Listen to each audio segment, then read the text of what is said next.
Boa tarde e bem-vindos de novo ao canal do Instituto Plínio Correa de Oliveira. Eu sou Júlio Loredo e estamos tratando da teologia da libertação numa série de lições, uma série de apresentações. Esta hoje seria a quinta lição e a gente vai entrar naquilo que é o núcleo doutrinal da teologia da libertação, que é o imanentismo. O que quer dizer imanentismo? Imanentismo vem do latim immanere, estar ou ficar dentro. Por exemplo, as minhas ideias. As minhas ideias são criadas pelo meu cérebro, mas ficam dentro de mim, são imanentes a mim. É diferente do que é transitivo, quer dizer, do que vai de mim para fora. A minha palavra, por exemplo, é uma ação transitiva. Eu falo, mas vocês ouvem. Portanto, é uma ação transitiva. Quando o que é fora é também superior, a gente diz que é transcendente. Então, a imanência se opõe à transcendência. Concretamente, Deus. Deus é transcendente ou Deus é imanente? Claro, Deus, a gente diz que está dentro de nós, e a ação de Deus está dentro de nós, a graça de Deus está dentro de nós, Deus, quando fala na nossa alma, a voz dele, a gente a sente dentro da gente, mas Deus é um ser externo, Deus é um ser superior, Deus é um ser transcendente. A gente não pode confundir a pessoa, eu, com Deus. Isso aí se cai no panteísmo, que é uma forma radical de imanentismo. Quer dizer, conceber a Deus imanente em mim. Isso não. Deus é transcendente. Pois bem, a teologia da libertação tem um conceito imanentista de Deus, nega a transcendência de Deus e concebe Deus como imanente nos processos históricos, concretamente nos processos históricos revolucionários. Eu tenho aqui, os senhores sabem que estou seguindo o esquema deste livro aqui, que eu escrevi uns anos atrás, Teologia da Libertação, um salva-vida de chumbo para os pobres, editado em São Paulo. Eu vou ler alguns textos a respeito deste problema da transcendência. Nos comecinhos da Teologia da Libertação, teve vários congressos internacionais de teólogos da libertação. Concretamente, no ano 75, teve um nos Estados Unidos, olha só, nos Estados Unidos, e nas actas do Congresso Internacional de Teólogos da Libertação, que se chamou Theology in the Americas Conference, está escrito: o que aconteceu na conferência foi um choque entre duas visões de transcendência divina. A piedade tradicional via Deus como o Senhor Supremo acima da história humana. Contrariamente, quer dizer, rejeitando a visão tradicional, contrariamente a isso, a espiritualidade associada à teologia da libertação vê como Deus imanente na história. O mistério do transcendente é imanente na história. E um teólogo nesse congresso, James Cone, disse: estou ciente das possíveis distorções panteístas da nossa análise, mas esse risco deve ser corrido. Quer dizer, nós temos que aceitar a nossa visão imanente. Agora, como consequência desta visão imanente, e aqui tocamos a essência, o núcleo doutrinal da teologia da libertação, eles confundem o que é a religião com o que é a política. Eles confundem a vida religiosa com a militância política. Tudo isto basado numa manipulação da ideia, do conceito de reino de Deus. O reino de Deus, a gente sabe, é o céu. Esse é o reino de Deus final. Mas nós temos que construir o reino de Deus aqui na Terra. Primeiro nas nossas almas, criando as condições para ir para o céu, quer dizer, tendo a graça santificante. Depois na igreja e depois na sociedade, na medida que se possa fazer uma civilização cristã. Mas é uma civilização cristã orientada para o reino de Deus, que é espiritual, é o reino religioso. Nosso Senhor diz clarissimamente: o meu reino não é deste mundo, o meu reino é no céu. A gente prepara o reino na terra, mas o conteúdo do reino é espiritual, é religioso, é transcendental. É essa a palavra. Pois bem, a teologia da libertação diz não. O reino de Deus é aqui. Claro, se eles confundem Deus com história, eles confundem o reino de Deus com os processos históricos. É aqui na Terra que a gente tem que chegar ao reino de Deus. Então, no outro Congresso Internacional de Teólogos da Libertação, o espanhol Juan Mateos disse: não muito tempo atrás, o reino de Deus era identificado com a beatitude depois da morte, quer dizer, o céu. Nada poderia estar mais longe do que nós pensamos. O reino de Deus é exercido na história. O reino de Deus é uma realidade na história. O reino de Deus é a alternativa à sociedade injusta. Então, claro, nós falamos de praticar a virtude para obter a graça de Deus, para poder ir ao céu. Essa é a construção do reino de Deus segundo a teologia tradicional da igreja. Como a teologia da libertação é imanente, historicisticamente imanente, eles dizem a prática da virtude, o que é? É o engajamento político revolucionário.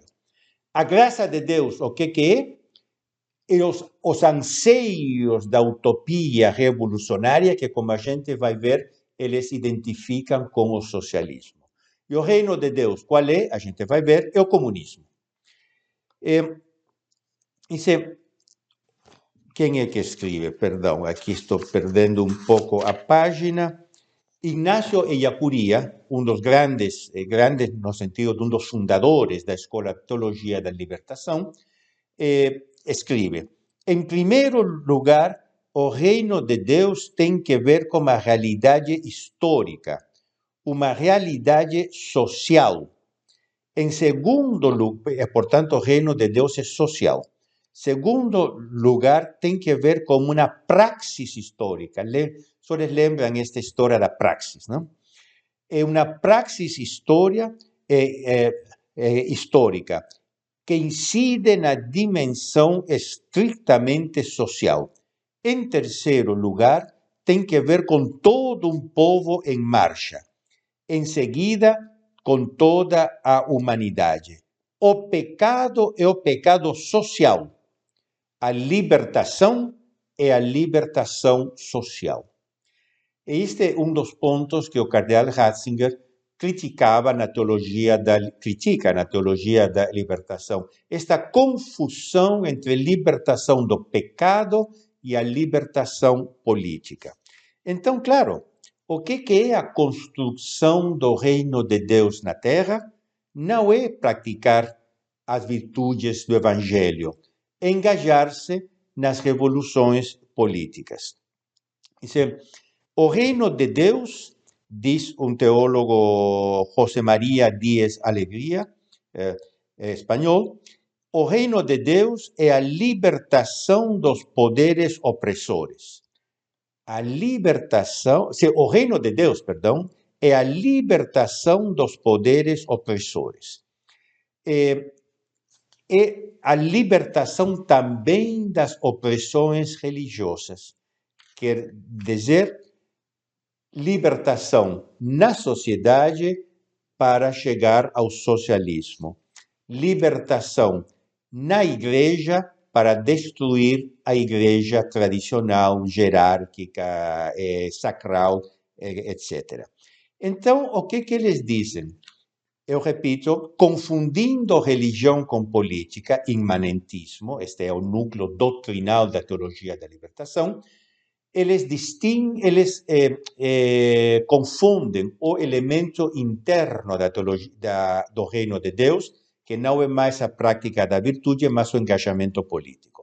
E eles confundem o elemento externo, que não é mais o céu, mas é a utopia na terra, concretamente o socialismo. Olha o que um documento da Coordenadora Nacional da Igreja Popular na América Central diz.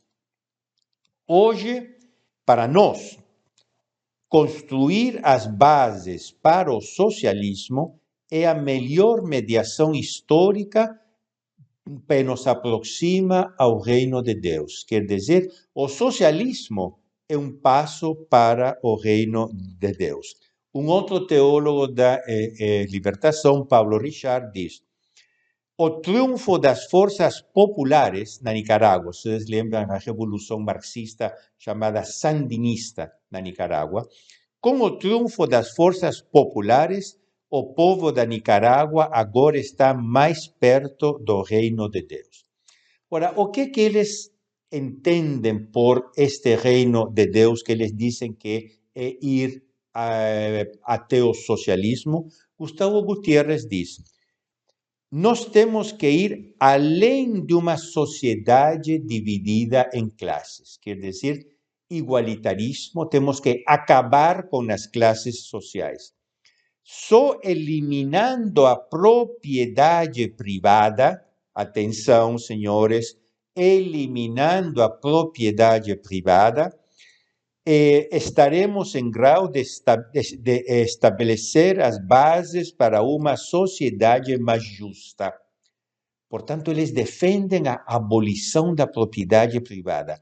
É por isso que os esforços nossos, quer dizer, os teólogos da libertação, para projetar uma nova sociedade, estão se movendo cada vez mais rumo ao socialismo. Está dito clarissimamente, teologia da libertação igual socialismo, igual abolição da propriedade privada, igual abolição das classes sociais, quer dizer, o comunismo. Exatamente o que Padre Ernesto Cardenal, um outro teólogo da libertação, diz: a missão da igreja é pregar o comunismo, tal e qual, dito assim, abertamente. A missão da igreja é pregar o comunismo. O comunismo e o reino de Deus é a mesma coisa. Comunismo e reino de Deus é a mesma coisa. Isto é o que eles querem. De fato, um grupo de vários teólogos da libertação, entre os quais os dois irmãos Boff, Leonardo e Clodovis, Frei Beto e outros, fizeram um tour, nos fins dos anos 80, fizeram um tour das ditaduras comunistas, Cuba, União Soviética, China, Coreia do Norte, etc. E disseram, este é o reino de Deus. Olha só o que eles escrevem, os irmãos Boff e o Frei Beto, numa carta teológica sobre Cuba. Falando como teólogos, gostaríamos de dizer que em Cuba a presença do reino é muito forte. Em Cuba, o comunismo. Na verdade, se vêem por todos os lugares os sinais do Messias, quer dizer, a realização dos grandes valores do Evangelho. Atenção, o reino de Deus está escrito nas estruturas cubanas. Tivemos a nítida impressão que Cristo e seu reino estavam presentes lá. Portanto, quando a gente trata dos teólogos da libertação, a gente sabe o que eles querem. O reino de Deus quer dizer comunismo. Depois eles foram na União Soviética, quer dizer, a Rússia comunista, ainda soviética, e eles dizem: o projeto socialista é fundamentalmente ordenado ao reino de Deus. O projeto socialista soviético é fundamentalmente ordenado ao reino de Deus. No comunismo soviético, atenção, no comunismo soviético, descobrimos os valores do reino de Deus. E eu acabo fazendo uma pergunta. É isso que nós queremos para os nossos países? É isso que nós queremos para o Brasil? É isso que nós queremos para a nossa queridíssima América Latina? Eu digo não, não e não. Caros amigos, até a próxima. Na próxima lição, que seria a sexta, a gente vai continuar a tratar sobre o núcleo doutrinal da teologia da libertação. Até então.